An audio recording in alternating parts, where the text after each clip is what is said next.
Online students yes sir. Disconnect हो गया था टेक्निकल कारण से, ठीक है। कोई दिक्कत यस सर। Okay sir.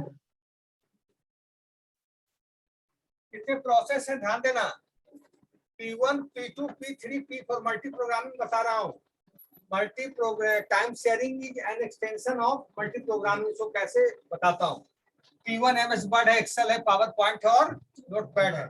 40 मिली सेकेंड इसको लगा, 60 मिली सेकेंड, 90 मिली सेकेंड और 133 मिली सेकेंड लगा। ध्यान दो। अब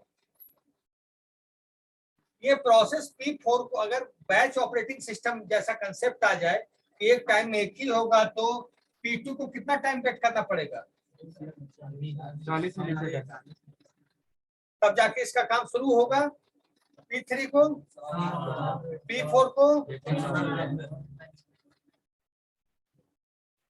अब क्या है, टाइम शेयरिंग में ऑपरेटिंग सिस्टम अब क्या करता है, एक टाइम स्लॉट बना देता है। टाइम स्लॉट मतलब वो टाइम स्लॉट हर प्रोसेस को मिलेगा। वो टाइम स्लॉट हर प्रोसेस को मिलेगा। तो मान लीजिए टाइम स्लॉट उसने बना दिया 10 मिली सेकेंड का हर टाइम स्लॉट में। टाइम स्लॉट मतलब 10 मिली सेकेंड इसको मिलेगा पहले में, फिर 10 इसको मिलेगा, फिर इसको 10 मिलेगा, फिर इसको 10 मिलेगा। पहला राउंड में सबको 10-10 मिल गया फर्स्ट राउंड में। इसको बोलते हैं जो टाइम स्लाइस, इसको बोलते हैं टाइम स्लाइस। टाइम स्लाइस कौन प्रोवाइड करवाता है? Operating system. Operating system resource के आधार पर, उसके पास कितना रिसोर्स है उसी हिसाब से तो काम का बंटवारा कर पाएगा। उसके पास रैम बहुत बढ़िया रहेगा, उसके पास मदरबोर्ड बहुत बढ़िया रहेगा, प्रोसेसर बहुत बढ़िया रहेगा, बहुत सारी चीजें एक साथ दे सकता है। अब उसको सब प्रोसेसर वीक होगा, रैम वीक होगा, कहाँ से तेजी से काम करवा देगा? रिसोर्स ही नहीं होगा। तो एक प्रोसेस से दूसरे प्रोसेस पे उछलना, दूसरे से ये 10 मिली सेकेंड इस पे काम किया, फिर इसके लिए 10 मिली सेकेंड, फिर इसके लिए 10। एक प्रोग्राम से दूसरे प्रोग्राम पे जो टाइम स्लाइस जाता है, इसको क्या बोलते हैं? जैसे एक प्रोग्राम से दूसरे चला गया, दूसरे पे तीसरे से चौथे पे, इसको क्या बोलते हैं? Time slice jump. Context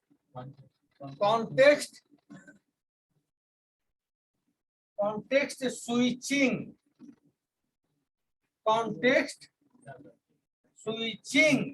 context switching इस टर्मिनोलॉजी को बोलते हैं जब प्रोग्राम टाइम स्लाइस एक प्रोग्राम से दूसरे प्रोग्राम, दूसरे से तीसरे चौथे। और आपको लगता है कि देखिए जैसे हम लोग पढ़ रहे हैं मल्टी प्रोग्रामिंग, तो मल्टी प्रोग्रामिंग में लगता है कि एक ही काम एक साथ हो रहा है, लेकिन आप भी समझते हो, हम भी समझते होंगे कि सारा काम एक साथ हो रहा है, लेकिन 10 मिली सेकेंड के लिए ये काम होता है, 10 के लिए ये होता है, 10 के लिए ये होता है, 10 के लिए ये होता है। लेकिन 10 मिली सेकेंड इतना कम होता है कि हमें समझ में नहीं आता है। लेकिन एट ए टाइम ये प्रोसेस एग्जीक्यूट हो रहा है, कुछ देर के लिए ये, कुछ देर के लिए, कुछ देर के लिए ये। लेकिन मिली सेकेंड, नैनो सेकेंड, मिली सेकेंड से कम नैनो सेकेंड देता है ऑपरेटिंग सिस्टम कभी। जब प्रोसेसर बहुत अच्छा आता है तो रैम बहुत अच्छी होती है, तो पता चलेगा, हमारी आंखों को समझ पाएंगे हम। सेकेंड हो सकता है कि 5-10 सेकेंड का अंतर है, समझ जाएंगे, लेकिन नैनो मिली में हम लोग के बस की बात नहीं है। तो फर्स्ट राउंड में देखो मल्टी प्रोग्रामिंग, फर्स्ट राउंड में कितना हो गया? अब टाइम शेयरिंग बता रहे हैं, क्या बोला? Multi programming is time sharing is an extension of multi programming. Multi programming जो अचीव किया जाता है टाइम शेयरिंग के माध्यम से। मल्टी प्रोग्रामिंग हम अचीव कैसे करते हैं? टाइम शेयरिंग के। फर्स्ट राउंड में कितना टाइम काम इसका बच गया?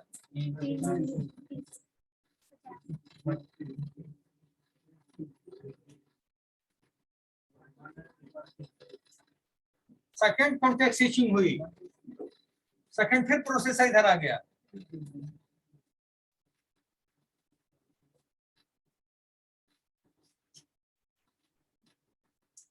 फिर थर्ड कॉन्टेक्स्ट स्विचिंग फिर हो गई यहाँ।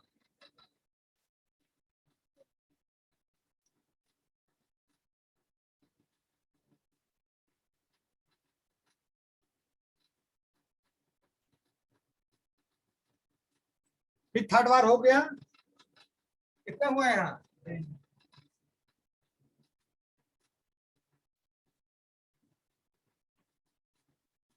अब फोर्थ राउंड में ये टास्क कंप्लीट। अब इसको बस मिला 20, 50, 93। Fifth context switching web context processor MS word पे नहीं जाएगा, काम उसका खत्म हो चुका है। फिफ्थ बार में ये बचा 10, 40, 83। अब सिक्स्थ बार में जब हम आए तो इसका भी काम कंप्लीट हो गया। फिर गया 30, 73। फिर गए सेवंथ बार में 20, 63। आठवां ने नौवां में ये भी खत्म हो जाएगा, होगा।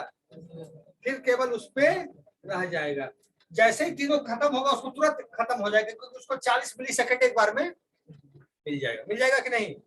जब सारा मिलीसेकंड फ्री हो गया तो सारा किसको मिल जाएगा? उसको मिल जाएगा, तो तुरंत हो जाएगा। तो आप देखते होंगे कि आप 4 कॉपी करने लगा तो सिस्टम में कभी कभी करना कि 4 फाइल की कॉपी करना, चारों दिखता रहेगा, 1 बाय सब साफ हो जाता है। यही होता है वहां, यही प्रोसेस वहां होता है।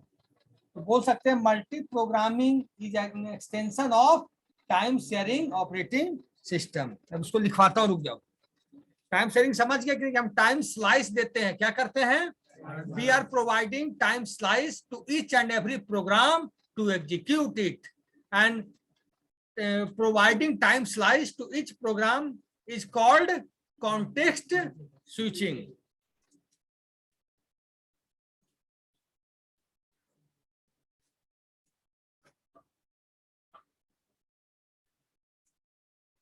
देखिए टाइम शेयरिंग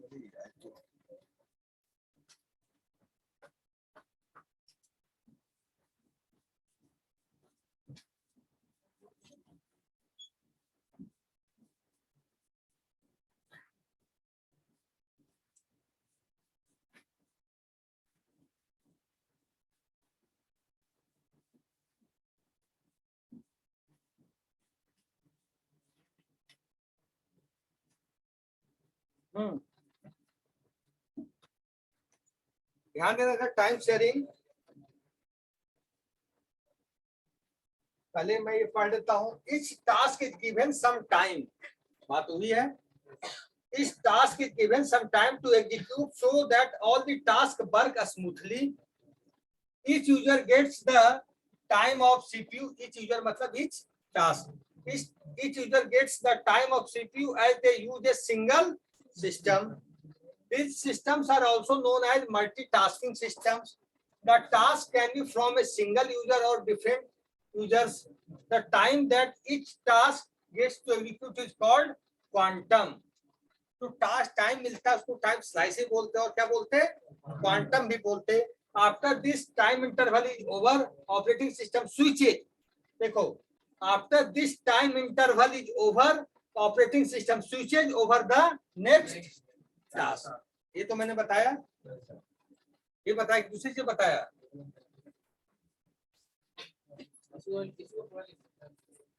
इसको सरल भाषा में पहले हम लिखा कर तुम लिख लेना।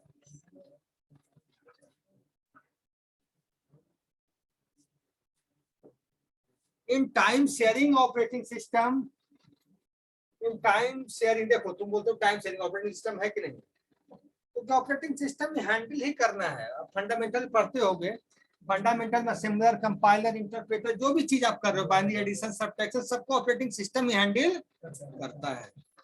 सबको ऑपरेटिंग सिस्टम, आप बाइनरी मल्टीप्लिकेशन कर लो, बाइनरी डिवीजन कर लो, एबीसीडी कोड एग्जीक्यूट कर लो, यूनिकोड एग्जीक्यूट कर लो, बाइनरी कोड कर दो, बिना ऑपरेटिंग सिस्टम के पत्ता भी नहीं।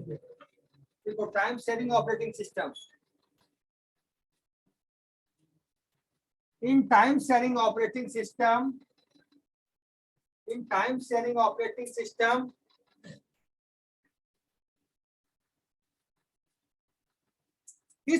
each task is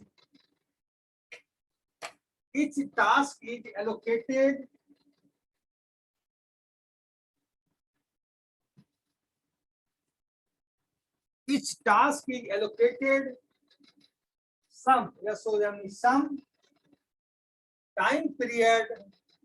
some time period for each task.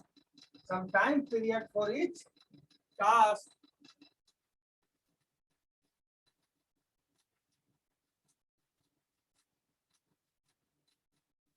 After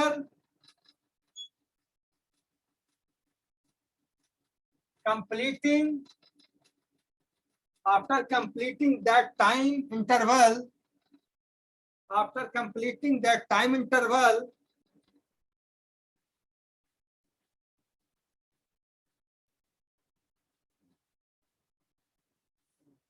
operating system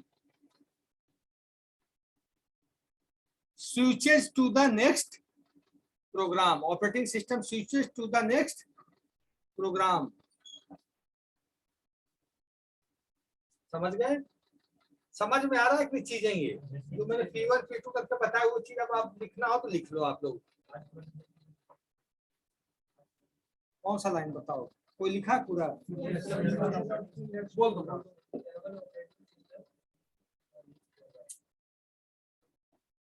जैसे मैंने प्रोग्राम आपको लिख के दिखाया P1 P2 उसका न्यूमेरिकल आएगा 4-5 क्लास के बाद, तब और क्लियर होगा।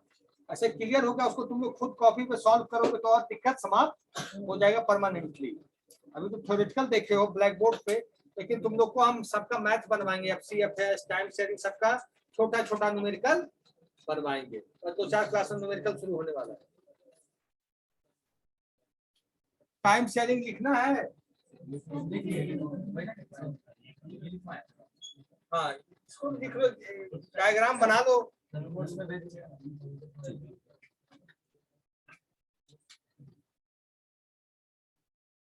देखो दिखा रहा है ना, बर्ड चल रहा है, ईमेल चल रहा है, वेब ब्राउजर चल रहा है, 3 एप्लीकेशन चल रहा है।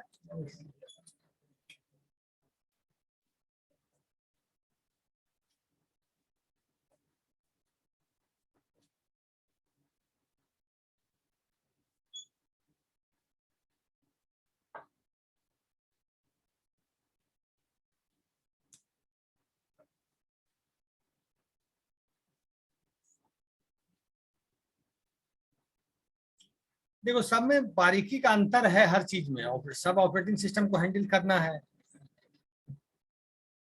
जैसे मिल्क का कितना चीज बन जाता है, दही भी, मिठाई भी, छाली भी, राबड़ी भी, लेकिन सब में थोड़ा बहुत डिफरेंस तो है ही। लेकिन रूट क्या है?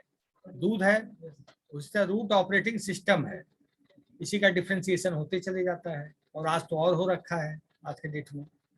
एंड्रॉयड क्या है? मोबाइल एप्लीकेशन, मोबाइल चलाने के ऑपरेटिंग सिस्टम ही तो है। मोबाइल विंडोज मोबाइल भी आया था, लेकिन सक्सेस हुआ कि नहीं? आया तो था, लेकिन माइक्रोसॉफ्ट का था ना, लूमिया करके था, लेकिन वो सक्सेस नहीं हो पाया। मतलब दुखी कर देता था आदमी को मैसेज भेजने में।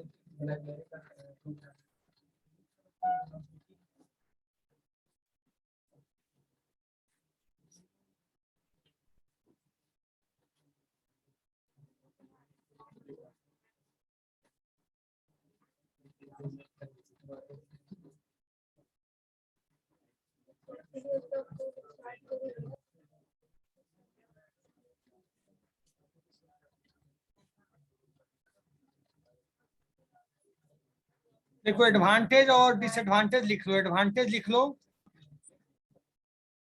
एडवांटेजेस इजी है, लिख लो जल्दी।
इसका भी sir advance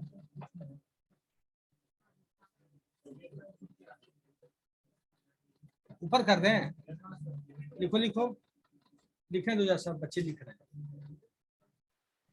Sir, please share the screen. हो गया बेटा, लिखिए।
लिखिए सब बच्चे।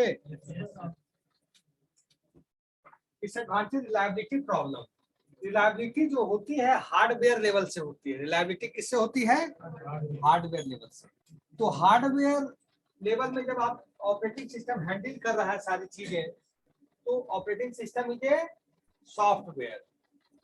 बट जब आप कॉन्टेक्स्ट स्विचिंग करते हैं, सारे प्रोसेस का करते हैं, तो कभी कभी क्या होता है कि प्रोसेस कॉन्टेक्स्ट स्विचिंग करने में रैम हो सकता है, मेमोरी इस प्रोसेस को देना चाहिए, उसमें मेमोरी उसका खत्म हो गया, डेटा बस में कुछ दिक्कत आ गई, थोड़ा रिलायबिलिटी प्रॉब्लम आ सकती है। वो भी बहुत कम केस होता है आज के डेट में, पहले तो होती थी।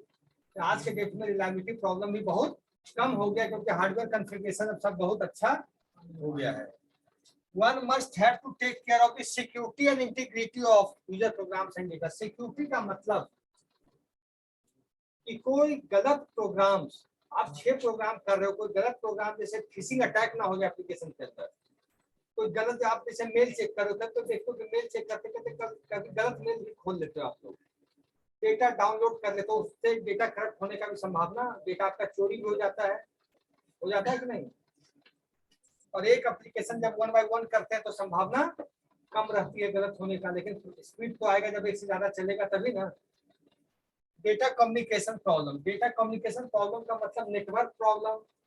मान लीजिए 4 प्रोग्राम चल रहे हैं, चारों को सेम रिसोर्स चाहिए, सेम डेटा चाहिए, दिक्कत होगी कि नहीं? डेटा सबको सेम चाहिए, रिसोर्स सबको सेम चाहिए, प्रोसेसर सबको चाहिए, तो कभी कभी दिक्कत है, कभी कभी ज्यादा नहीं है। पहला टास्क कर रहा है वो अटक गया, तो फिर दूसरा टास्क वो डायरेक्टली चल जाएगा, उसके लिए रुकेगा, चलता रहेगा, उसको रिसोर्स मिल गया ऑपरेटिंग सिस्टम चल जाएगा। अगर ऑपरेटिंग सिस्टम, जिसको भी रिसोर्स की दिक्कत होती है वो रुक जाता है। ये सिंपल सी बात मानो, जहां भी ऑपरेटिंग सिस्टम रिसोर्स नहीं पहुंचा पाता है वहां दिक्कत आ जाती है। दूसरे के लिए वेट नहीं करता। नहीं, मान लो ऑपरेटिंग सिस्टम तुमको क्या बताए, 4 है P1 और P2, 2 टास्क है, ठीक है। P1 को रैम मिला हुआ है, P1 को रैम मिला हुआ है, इसको resource R1 data, R1 data इसको मिला हुआ है, और R1 डेटा पे कैप्चर कौन किए हुए हैं? P1। रैम इसको मिल गया, इसको भी रैम मिल गया जितना चाहिए, लेकिन इसको भी R1 डेटा चाहिए तब ये जाकर टास्क पूरा होगा। तो जब तक ये कंप्लीट नहीं होगा, क्योंकि R1 को कैप्चर किए हुए है, तब तक ये चलेगा। इसको तो रोकना, ऐसे अगर ज्यादा देर रोक लिया तो डेडलॉक हो जाएगा, हैंग कर जाएगा सिस्टम, क्योंकि जब तक इसका काम नहीं हुआ कैसे दे देगा। ये दे भी दिया और फिर इसका काम अटक गया, क्योंकि R1 डेटा जो रिसोर्स है सेम है, सब सेम चाह रहा है। तो जब तक अनटिल और अनलेस ये फ्री नहीं करेगा भैया, आप कैसे काम कर पाओगे। एक रैम से काम नहीं चल जाता है केवल। मान लो ALU बिजी है उस समय, CU बिजी है, अब नहीं हो गया कि स्पीड इतनी फास्ट हो गई जो पता नहीं चलता, लेकिन दिक्कत तो हो ही जाता है कभी ना कभी। हाँ, अटेंडेंस लो तुम लोग ऑनलाइन।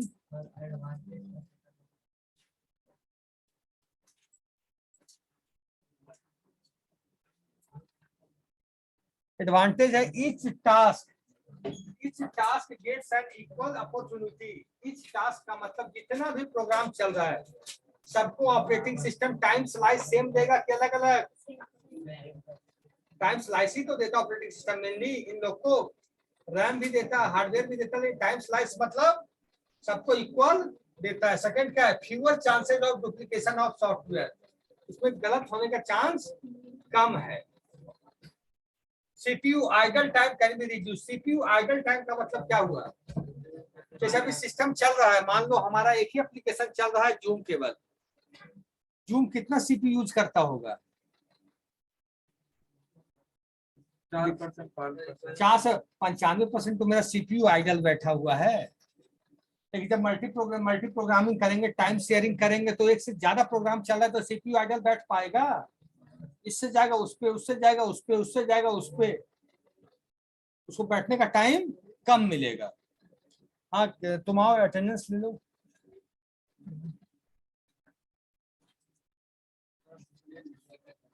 ठीक है, ठीक। देखो, आयुष भारती, राहुल कुमार,